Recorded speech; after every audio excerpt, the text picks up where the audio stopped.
Muy buenas tardes a todos, pues a Marcel creo que es el único que veo que, y no, hay otros también, y a todas.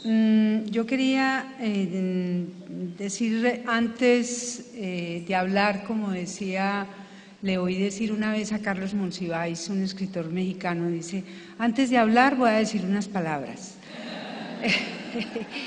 Pero esto es tomado de Cantinflas, ¿no? Él citaba a Cantinflas en esto. Entonces, antes de hablar, voy a decir unas palabras. Primero que todo, muchas gracias. Muchas gracias por permitirme estar aquí. Había leído con anterioridad los documentos que ustedes habían producido para la biblioteca, pero de ahí a lo que hoy vi hay una gran distancia. Estoy muy contenta y muy emocionada con esta experiencia. Quiero también, no puedo no citar a una persona con la que trabajé hace muchos años, de aquí, de Uruguay, trabajamos de algunos países latinoamericanos, las secciones de IBI de ese entonces, hace 20, no sé, muchos. Trabajamos por algo que nos parece que todavía sigue siendo importante. Bueno, esa persona se llama Ana María Babosi. Quiero recordarla aquí en este momento porque uno de nuestros propósitos era establecer canales a través de los cuales los países de América Latina nos pudiéramos comunicar, se pudieran conocer los autores latinoamericanos, los autores chilenos, los autores argentinos, los autores uruguayos, peruanos, cubanos, mexicanos, en los otros países de América Latina, porque realmente tenemos muchísimas más posibilidades de conocer los autores de otras latitudes que los autores latinoamericanos. Y eso es parte de la formación de lectores.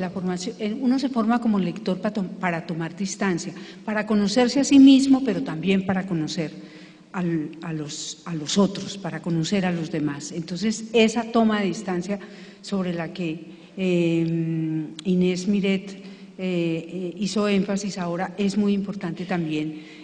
La literatura ofrece esas posibilidades. Aprovechando que soy la última en hablar, me voy a tomar unas libertades, y una de las libertades es comentar algunas cosas de las que he oído acá. La cita de Emilia Ferreiro, que yo también la he citado muchísimo, de que la lectura ya no es una marca de sabiduría, sino una marca de ciudadanía que aparece en el folleto, aparece también en el plegable, aparece en muchas partes. Yo me estoy planteando ciertas cosas en relación con esa cita. Parto primero de que Emilia Ferreiro, más que una ciudadana, es una sabia. Y yo creo que la lectura debería rescatarse ahora como marca de sabiduría, ¿no? O sea, porque no solamente somos ciudadanos y porque además la palabra ciudadanía de todas maneras ha degenerado un poco en la ciudadanía responsable, la ciudadanía que acepta, bueno, entonces la sabiduría creo que es un paso más allá. Por otro lado, lo que nos presentó Ani, para mí es una reflexión, es un ejemplo enorme de cómo la reflexión en los temas de lectura y escritura está por encima que el activismo. O sea, ahí en todo lo que nos mostró Ani no había ningún tipo de actividad, de recortar nada, de hacer plastilina, de hacer juegos, nada. Era una reflexión sobre lo que se había leído y es pensar que los niños no solamente cuando aprenden a leer leyendo y leen cuando están aprendiendo a leer, sino que también piensan cuando están leyendo y saben pensar y pueden pensar. Eso lo tenemos que... No es solamente divertirse con lo que están leyendo, sino también es una herramienta del pensamiento y de la reflexión. Por último, de estas reflexiones que me surgen a partir de esto y que además tienen que ser muy rápido, yo recorté un poco mi discurso para poder hacer esta introducción. el derecho a no leer que proclama Daniel Pennac, es verdad, existe el derecho a no leer, pero ese derecho solo se convierte en derecho en la medida en que las personas sean conscientes de qué están eligiendo, o sea, que lo eligen conscientemente la no lectura, porque la mayoría son rechazados por la lectura, pero rechazados porque se sienten que no son capaces de leer, bueno, hay millones de formas de sentirse uno rechazado. Entonces uno puede rechazar la lectura siempre y cuando no haya sido rechazado por ella. No sé si me explico bueno. Lo que voy a exponer ante ustedes es el proceso de creación y desarrollo de un programa que funcionó en la ciudad de Bogotá durante 9 años consecutivos, que contó con la participación aproximada de 10.000 personas, 200 mediadores y acompañantes. No me gusta ninguna de las dos palabras, creo que prefiero la palabra acompañante que mediador. Tengo ciertas, creo que mediador es políticamente correcto y tengo ciertas, no sé, como dudas frente a esa palabra, y que realizó al menos 8.600 sesiones de grupos de lectura, es decir, 80 reuniones mensuales en promedio durante esos 9 años, sin interrupción, y en el cual la lectura de los clásicos fue central. Sin interrupción quiere decir que incluso estas personas que comenzaron, eso fue hace 12 años, que comenzaron hace 12 años, muchos de ellos, la mayoría, continuaron haciéndolo, y ahora que el programa se cerró, son personas que están multiplicando toda esta actividad en sus comunidades, en sus escuelas, en distintos espacios. El programa Clubes de Lectores formó parte de un proyecto más amplio de la Asociación Colombiana de Lectura y Escritura, Asolectura, que era el de trabajar por el reconocimiento de la lectura y la escritura como derechos, mediante la creación de espacios de organización de la sociedad civil para impulsar la formulación de políticas públicas y presionar la voluntad política del Estado para la satisfacción de este derecho. Nosotros estuvimos organizando durante 10 años consejos de lectura en el que participaban maestros, bibliotecarios y otras personas interesadas en la lectura, y que lo que pretendíamos es que esa participación ciudadana garantizara la continuidad de los proyectos, cosa en la cual creo que están muy preocupados María y su equipo. Bueno, cuando iniciamos ese trabajo, y de eso han pasado más de 12 años, nos encontramos con dos realidades que tal vez tengan el mismo origen. Por una parte, Colombia tiene una historia relativamente larga en promoción de lectura, uno de cuyos resultados ha sido la creación de grandes bibliotecas públicas que se han constituido en modelo no solamente dentro del país, sino fuera del país. En cambio, y por contradictorio que ello parezca, la práctica de la lectura en la sociedad colombiana no tiene el lugar que tienen las bibliotecas. O sea, las bibliotecas tienen un mejor espacio en el imaginario social que la misma práctica de lectura. Las bibliotecas están allí, pero las personas las visitan para fines que nada tienen que ver con la lectura y la escritura. Por lo menos con una lectura que vaya más allá de lo que la escuela y la sociedad proponen como búsqueda de información con fines prácticos o con una diversión intrascendente. Encontramos entonces una gran contradicción entre el valor que se le atribuye, en teoría, a la lectura y su promoción, las prácticas corrientes de lectura que realizan las personas. Prácticas que por lo general solo tienen que ver con la obligación de la escuela, con la búsqueda de información o con la lectura como diversión y como consumo. Por esto, simultáneamente con la organización de grupos de personas que trabajaran en la formulación de políticas públicas, que era el propósito primero de Asolectura, grupos conformados en su mayoría por maestros y bibliotecarios, es decir, por personas que trabajaban con la lectura, para quienes la lectura era su fuente de ingresos y constituía el medio de supervivencia, bien enseñándola en la escuela o bien promoviéndola en la biblioteca. y que por estas razones era necesario organizarse para conseguir mejores condiciones de trabajo, pensamos que simultáneamente con estos grupos deberíamos crear otros de personas que fueran lectoras por razones diferentes. Debíamos crear que fueran por razones diferentes, que de una u otra manera habrían descubierto un sentido propio para la lectura, que no era el interés laboral. Grupos que se reunieran, leyeran, conversaran sobre sus lecturas y pensaran juntas qué sentido podría tener la lectura para sus vidas y para la sociedad. Fundamentalmente era eso, sentarse a pensar, que la sociedad actual da muy pocos lugares a esos espacios para el pensamiento y para la reflexión. Desde sus inicios, los clubes se concibieron con la intención, a mí la palabra clubes tampoco me gusta, ¿no? Se llamaron así todo el tiempo, pero no, me gusta mucho más la palabra grupos de lectura o círculos de lectura, como los denominaba Paulo Freire. Se concibieron con la intención de que la lectura y la conversación en grupos nos sirvieran para observar de cerca, mejor dicho, desde adentro, un programa de promoción de lectura que no tuviera como lema la recreación y la diversión. Es decir, pensamos los clubes como un programa de promoción de lectura que al mismo tiempo se constituyera en espacio para la reflexión, el debate y el cuestionamiento de las mismas prácticas de promoción. En resumen, el programa Clubes de Lectores se sustentaba en la atención a un tema fundamental, el de la lectura y la escritura de la palabra, entendiendo estas como procesos continuos de construcción de sentido y de toma de conciencia sobre sí mismo, sobre la situación de cada uno en el mundo y sobre sus relaciones con el otro.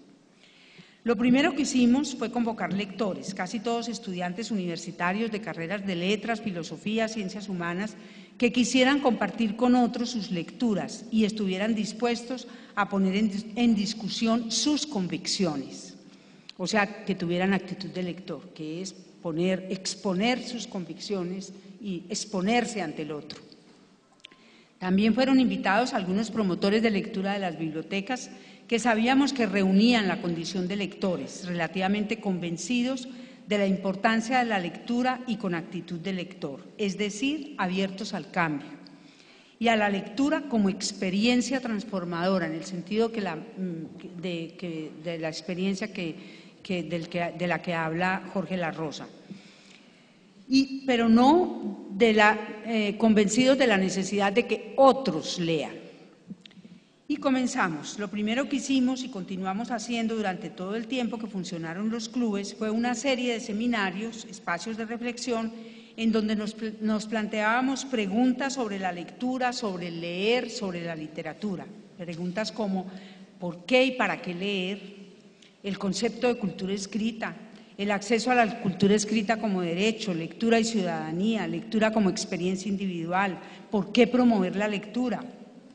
Lectura y escritura frente a los medios masivos y otros lenguajes. Bueno, muchos otros lugares comunes, estereotipos sobre la actividad de la promoción de la lectura, qué leer, los criterios de selección de libros, por qué leer literatura y por qué leer los clásicos. Todos estos temas se discutían a partir de la lectura de documentos teóricos, ensayos de escritores y especialistas que han reflexionado sobre ellos. Los más leídos por la mayoría de los participantes en estos primeros seminarios y posteriormente en los mismos grupos fueron Paulo Freire, que fue nuestro referente, tal vez uno de los más importantes, pero también Calvino, Sartre, Adorno, George Steiner, Harold Bloom, Todorov, Jorge La Rosa, bueno, y otros. Más cercanos a nosotros, una de las más apreciadas lecturas de sus textos teóricos fue Graciela Montes, Michel Petit también. Bueno, estos seminarios fueron en repetidas ocasiones acompañados por profesionales colombianos y también por otras personas, que nos acompañaron en los seminarios, como el profesor Percival Leme Brito, Jorge La Rosa y las argentinas, ya mencionada aquí, Cecilia Bayur y María Teresa Andrueto, que tienen reflexiones muy importantes sobre la lectura.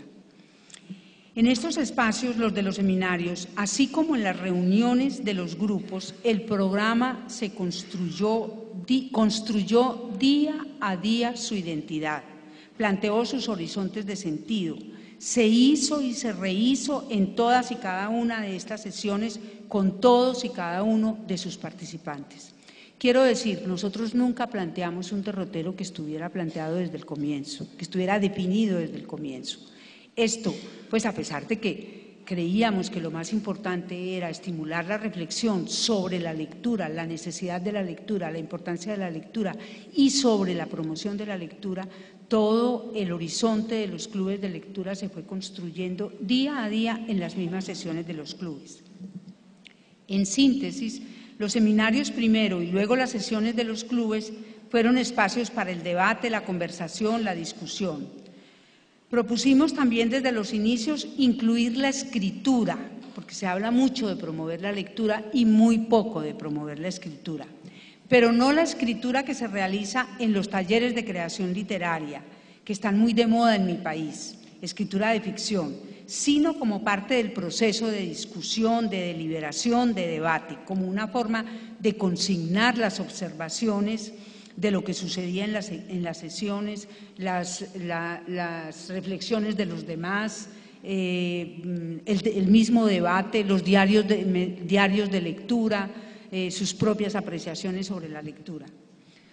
Haciendo una revisión de los textos escritos por los participantes, encontré una revisión que hice ahora para esta presentación, documentos sobre temas muy variados, por ejemplo, la conversación, los sentidos del silencio en esas sesiones, porque hay momentos en que hay silencio, el silencio también es una manera de significar, los diálogos entre los textos y las prácticas, la lectura de los clásicos, lo universal enfrentado a lo multicultural y a la diversidad, la ética y la literatura y la lectura.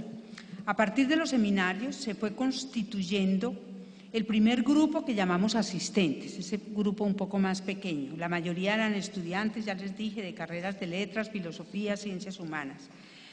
Bueno, este grupo se reunía por lo menos una vez por semana para continuar con la lectura de textos teóricos después de los seminarios y la lectura de las obras mismas de literatura. La lectura de la literatura, poesía, cuento, novela, constituía el eje central del programa. Y como los lectores llegaban cada uno con sus propias propuestas, se consideró necesario que las compartiera con los demás miembros del grupo de asistentes. Se suponía que estas eran lecturas que posteriormente propondrían a los demás para leer en los grupos de lectores. Pienso que en casi ningún caso ocurrió que un asistente propusiera leer un texto que no hubiera sido leído previamente en ese primer grupo. A veces ocurría que un poema o un cuento presentado con gran entusiasmo por uno de los asistentes, él mismo lo desechara, pues el recuerdo de infancia que tenía de ellos no coincidía con lo que encontraba en esta nueva lectura compartida. Empezamos entonces a conformar una biblioteca, en su mayoría con cuentos, novelas y poesía de autores reconocidos. Los que llamamos clásicos fueron privilegiados. He hecho mucha insistencia en la participación de los jóvenes y de los adultos en este programa, pero también teníamos grupos de niños, por lo cual la literatura infantil entró a formar parte del repertorio. Esta literatura era por lo general desconocida para la mayoría de los participantes, aún para los maestros, aún para las personas que estaban ya, que de alguna manera se habían hecho lectores, pero se habían hecho lectores ya mayores, o jóvenes por lo menos. Por lo cual, los libros para niños, los libros álbumes, empezaron a formar parte del repertorio de álbumes contemporáneos, escritos e ilustrados por grandes artistas y que plantean grandes problemas de la humanidad. Este descubrimiento sirvió para que los álbumes y la literatura infantil también no solamente se ofreciera a los niños, sino también a los adultos. Yo siempre vi en la mochila de los asistentes, además porque soy muy curiosa sobre lo que leen los demás, siempre estoy mirando de reojo qué está leyendo el otro, cómo se mezclaban en la misma mochila libros, por ejemplo, cómo se mezclaban Borges con Ligia Boyunga, con María Teresa Andrueto, con Stevenson, con Quiroga, con Kafka, con Saki. En esas mochilas los libros no tenían clasificaciones por edad ni por nacionalidad. A partir de este primer grupo de asistentes, convocamos a los que llamamos acompañantes. Eran por lo general también jóvenes que habían tenido alguna información sobre la asociación y que se acercaban, participaban de los seminarios, algunos eran lectores asiduos de las bibliotecas y habitaban las comunidades a las que estaba dirigido nuestro trabajo. Muchos de ellos eran jóvenes que habían abandonado prematuramente la escolaridad. Estos acompañantes eran los que convocaban la participación de sus vecinos de las comunidades, elegían un sitio de reunión, una biblioteca pública, comunitaria o un salón cultural. Bueno, voy a saltarme algunas cosas, algunas reflexiones que hacen los jóvenes sobre cómo funcionaban los clubes. Voy a leer solo unas pocas. Dicen, los clubes de lectores se procura, esto es tomado de uno de los informes, que los lectores reconozcan en su encuentro con la literatura y con las palabras de sus contertulios rutas de reflexión y pensamiento importantes para sus vidas, a partir de preguntas sencillas que hacen los acompañantes en relación con la lectura realizada, va surgiendo la conversación. No existe ningún libreto o tema predeterminado por parte de los acompañantes para el desarrollo del encuentro, pero su conocimiento anterior de los textos, junto a las reflexiones y conversaciones que ha tenido sobre ellos previamente, lo habilita para tender sutilmente puentes entre los argumentos de los conversadores, los textos y sus propios argumentos. Pero la conversación, por una parte, no se limitaba a lo verbal. A diferencia de otras prácticas de mediación de lectura en la que lo que importa son las palabras para intercambiar conocimiento y comprensión correctas de los textos, en los clubes de lectores nos importaba el sentido, que en ocasiones puede estar representado en el silencio, el gesto, la escucha como marcas de singularidad de los discursos con los que las personas se expresan y dialogan con su realidad. Y por otra se procuraba que la vinculación de los textos con la vida no constituyera una limitación, pues se trataba de ofrecer elementos que permitieran la experiencia estética, no solamente la experiencia emocional y emotiva de primera mano, sino también la experiencia estética que produce la belleza del lenguaje, más allá de la vivencia cotidiana. Bueno, desde los inicios rechazábamos una serie de conceptos acerca de lo que les gusta y no les gusta a los niños y a los jóvenes, supuestos que nadie se toma el trabajo de verificar y que en nuestra opinión parten de un falso respeto por una autonomía también aparente de los niños y de los jóvenes. En la medida en que fuimos realizando las sesiones de lectura, constatamos cuán lejos están estos supuestos de los verdaderos intereses de los jóvenes y de los niños. Nos parece incluso que estas posturas son excluyentes y discriminatorias. No estábamos de acuerdo en que las obras llamadas clásicos, en una definición muy amplia, no tienen nada que ver con las realidades de los niños y de los jóvenes de hoy.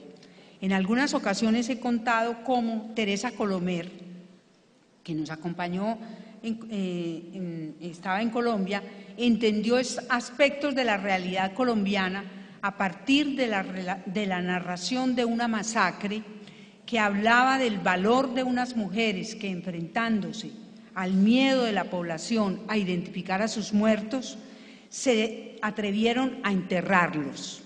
Historia que algunos de los presentes asociamos con Antígona de Sófocles. Ustedes saben. También ella presenció niños de comunidades muy pobres, fascinados con cuentos de Hans Christian Andersen y los asociaban con sus propias vidas. Aquí el ejemplo era el traje nuevo del emperador, justamente, en donde los niños muy rápidamente constataban lo que planteaban era acerca de la mentira del mundo y de la realidad, no solamente de que el rey no estaba desnudo, sino que eso lo podían confrontar con las mentiras que estaban oyendo a diario en su entorno. En nuestra actividad hemos encontrado mejores lectores de los clásicos en sectores populares que no leen para estar al día, que en otros de mayor capacidad adquisitiva y aparentemente con mayor capital cultural, como dice Pierre Bourdieu, que solo leen la novela de moda, la novedad o libros de autoayuda. Hecha esta necesaria aclaración, procedo a exponer algunas reflexiones sobre los clásicos, aclarando que se trata de una reflexión que parte de la práctica de lectura de estos libros en los clubes. En primer lugar, la definición de clásico. ¿Qué era un clásico para nosotros? ¿Qué es un clásico? No es fácil intentar una definición de los clásicos. Cada cual tiene la suya, pues justamente una de las condiciones de los clásicos es que son obras que permiten una apropiación individual, personal y única. Aidan Chambers, que también está citado en los textos que me presentaron, dice que cada persona que actúe como mediador de lectura debe construir su propio repertorio, y este repertorio es en última instancia la lista de sus clásicos propios, de su canon particular, canon que por otra parte se modifica permanentemente. No tenemos entonces, o no teníamos, una definición para los clásicos, pero en el programa se leía y discutía definiciones de escritores y especialistas, algunas de las cuales, no muchas porque no hay mucho tiempo, quiero presentar a ustedes. Por ejemplo, Italo Calvino propone en su libro ¿Por qué leer los clásicos? Varias definiciones, todas muy sugestivas, una de las cuales se refiere de manera muy directa a las lecturas de infancia y juventud. Dice Calvino: los clásicos son libros que ejercen una influencia particular, ya sea cuando se imponen como inolvidables, ya sea cuando se esconden en los pliegues de la memoria, mimetizándose con el inconsciente colectivo y individual. Esto me recordó a mí un pequeño texto de Eduardo Galeano en el libro de los abrazos, que yo creo que es un texto que lo escribió pensando en Colombia, no sé si estoy segura o no. Dice: cuando Lucía Peláez era una niña, leyó una novela a escondidas, dice Galeano. La leyó a pedacitos, noche tras noche, ocultándola bajo la almohada. Dice algo más, me salto un pedacito, dice: mucho caminó Lucía después, mientras pasaban los años, en busca de fantasmas, caminó por los farallones sobre el río Antioquia, y en busca de gente caminó por las calles de las ciudades violentas. Por eso es que creo que se refiere a Colombia. Mucho caminó Lucía a lo largo de su viaje, y siempre iba acompañada por los ecos de aquellas lejanas voces que ella había escuchado con sus ojos en la infancia. Lucía no ha vuelto a leer ese libro, ya no lo reconocería. Tanto le ha crecido de adentro que ahora es otro, ahora es suyo, dice Galeano. Y yo digo, este era el clásico de Lucía, y es el clásico que todos tenemos dentro. Hablando de los clásicos para niños y jóvenes, Jean-Pierre Pat, que también está citada por ustedes, dice que un clásico es un libro que a nivel del niño, de su experiencia, ella habla de los clásicos infantiles, y de su comprensión, trata de manera eficaz los acontecimientos importantes de la existencia humana: el nacimiento, la muerte, la amistad, el odio, la fidelidad, la tristeza, la injusticia, la duda, la certeza. Dice también que los clásicos se convierten en libros imprescindibles y que otra constante trascienden el tiempo y la moda. Para mí los clásicos infantiles y juveniles son aquellos que por una parte leíamos en la infancia y que los niños de hoy solo reconocen por sus versiones cinematográficas, que por lo general solo dejan un bagazo sentimental y romántico. Andersen, Dickens, Defoe, Kipling, Perrault, Grimm, Twain, Carroll, Swift, Quiroga, Collodi, Barry, Stevenson, Salinger, Poe. Bueno, la lista puede ser muy larga. Pero también los que, a pesar de la negación que de ellos hace la industria editorial, que considera prescrito todo lo que se haya publicado ayer, no han podido ser desterrados por la reverencia incondicional a las novedades. Son figuras como Christine Neslinger, como María Gripe, como Catherine Patterson, Arnold Lovell, Leo León y Ligia Boyunga, entre muchos otros. Yo diría también María Teresa Andrueto, por ejemplo, la incluiría. Bueno, hay muchísimos otros que se pueden incluir.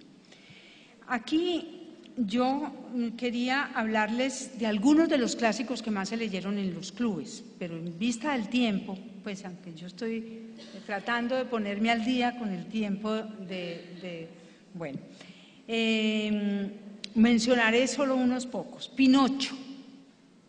Este es un ejemplo de cómo una obra puede ser estereotipada y maltratada con adaptaciones simplificadoras e interpretaciones ligeras. Para una comprensión de la importancia de esta obra, remito al texto de Marina Colasanti, que se llama Alicia, Pinocho y Peter Pan. Creo que es un texto que se debe conseguir en Internet. Dice: la lectura que siempre se renueva, y la de Italo Calvino también, que se llama Pinocho o las andanzas de un pícaro de madera, escrito cuando el clásico cumplió 100 años. Pinocho, en el texto tanto de Marina como de Marina Colasanti como en el texto se muestra como como lo que dice Benedetto Croce, que la materia de la que está hecha Pinocho, la madera de la que está hecha Pinocho, es la condición humana, es la misma condición humana. Allí se muestran, por ejemplo, de una manera el hambre de Pinocho, la pobreza de Pinocho, que Pinocho siempre esté tratando de conseguir comida porque siempre tiene hambre, y la pobreza que se muestra en la olla que hay en la habitación de Geppetto, que es una olla pintada en la pared. No hay una olla de verdad, sino que está pintada en la pared y sale el vapor y todo. Bueno,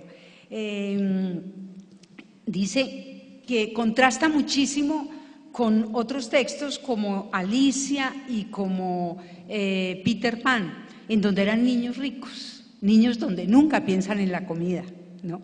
Esto lo plantea Marina Colasanti en ese texto. Pero también Graciela Montes, en El Corral de la Infancia, que es un libro publicado por Fondo de Cultura, también se refiere a Alicia en El País de las Maravillas. Dicho sea de paso, yo creo que Graciela Montes tiene, a mi modo de ver, una obra que me alegro mucho que forme parte de la Biblioteca Solidaria, que para mí es un clásico, que es el Caciperro del Hambre. Bueno, hay otros clásicos, La Isla del Tesoro, del cual Fernando Savater tiene un texto excelente sobre este texto, en un libro que recomiendo su lectura, que se llama La Infancia Recuperada. Y uno que no quiero dejar de citar son Los hijos del vidriero, de María Gripe. Mi admiración por esta autora sueca es infinita, es incondicional. Es asombrosa su contemporaneidad con niños y jóvenes más allá de cualquier geografía. De ahí la razón de su universalidad y actualidad. Los hijos del vidriero es tal vez una de sus obras más inquietantes, y en donde plantea la complejidad de la naturaleza humana, su relación y la relación con el bien y con el mal. También para este texto les propongo un texto de Teresa Colomer. Para entender mejor este texto, cuando uno entiende mejor el texto, eso no es leyendo el libro mismo, pero si uno quiere, digamos, tener mayores argumentos para leer estos textos, el texto de Teresa Colomer, que se llama 7 llaves para comprender las historias infantiles. Allí habla justamente de este libro de María Gripe. Bueno, ¿por qué leer los clásicos? La pregunta ¿por qué leer? No puede ser respondida sin su complemento directo. ¿A quién y qué? Dice Harold Bloom, leemos a Shakespeare, a Dante, a Chaucer, a Cervantes, a Dickens y a todos sus pares porque amplían la vida y más. Leemos en profundidad por razones variadas y los clásicos son los que más se prestan para esa lectura en profundidad, digo yo. La mayoría de ellas familiares, porque no podemos conocer a fondo suficientes personas, porque necesitamos conocernos mejor, porque requerimos conocimiento no solo de nosotros mismos o de otros, sino de cómo son las cosas. Lo dice Bloom. La lectura de los clásicos la lectura de la literatura en general ayuda a establecer orden en el caos, a poner distancia entre lo que llamamos realidad y nuestra mirada sobre esa realidad. Distancia que, como el efecto brechtiano de extrañamiento, nos permite una mirada crítica. Eso es tarea de la literatura en general, pero lo es en especial de los clásicos, en la medida en que han trascendido el tiempo y han superado todas las pruebas. La capacidad de proporcionar modelos, espejos y conformar imaginarios que permitan ayudar a construir la identidad se le puede atribuir a la literatura en general, pero también en especial a los clásicos. Sobre estos aspectos habla Michel Petit en uno de sus libros, Nuevos acercamientos a los jóvenes y a la lectura. Michel Petit, además, que ha conocido muy de cerca las experiencias latinoamericanas. Nuevas lecturas, del espacio íntimo al espacio público.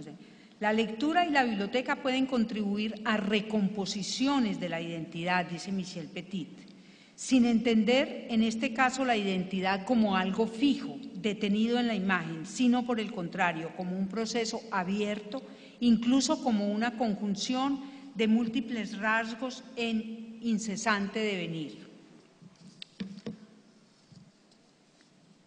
Además, ya para terminar, yo creo que los clásicos son subversivos. Por lo general, los libros que se consagran con el tiempo son los que en su época se apartaron de la norma y no gozaron de la aprobación de sus contemporáneos. Muchos de ellos fueron censurados. Se cuenta que ante la prohibición que las bibliotecas norteamericanas, que además son muy llamadas a prohibir muchas cosas allá en las bibliotecas norteamericanas, la prohibición que hicieron de su Tom Sawyer, Mark Twain respondió con su mejor arma, el humor, diciendo que a Tom no le convenían esas malas compañías en que se encontraban en los estantes de las bibliotecas. El Quijote fue subversivo en su época cuando planteaba un cambio de perspectiva sobre la lectura y sobre la locura, y sobre la razón. Y subversivo hoy cuando reivindica la derrota frente al sacralizado éxito.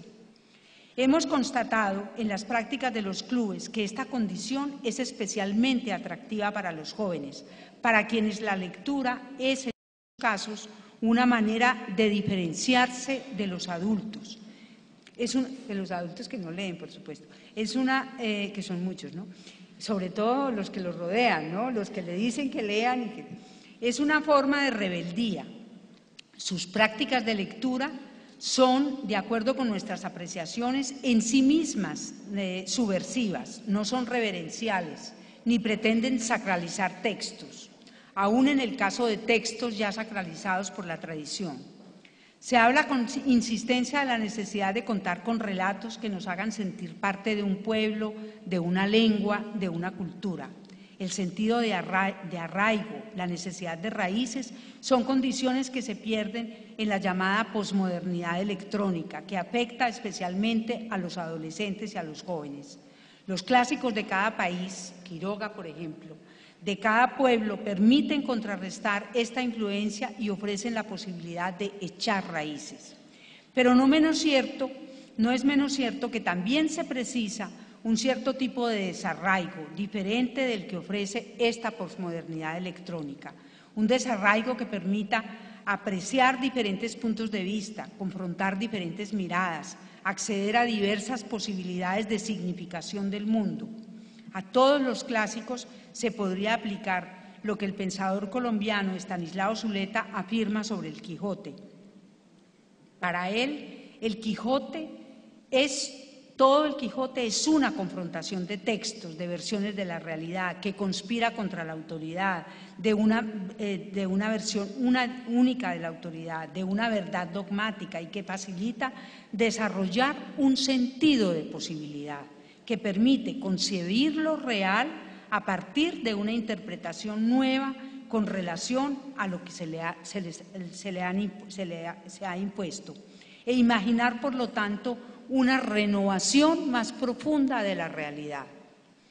Por lo anterior, no basta con reflexionar acerca de qué se lee, sino, tal vez más importante que esto, es sobre cómo se lee. Mejor dicho, es necesario que en programas como en los clubes de lectores sea posible la búsqueda plural de sentido, o dicho de otra manera, ningún programa que pretenda promover la lectura debe meterse con las plumas del ogro, como dice Graciela Montes en su ensayo sobre la necesidad de respetar lo raro en la lectura.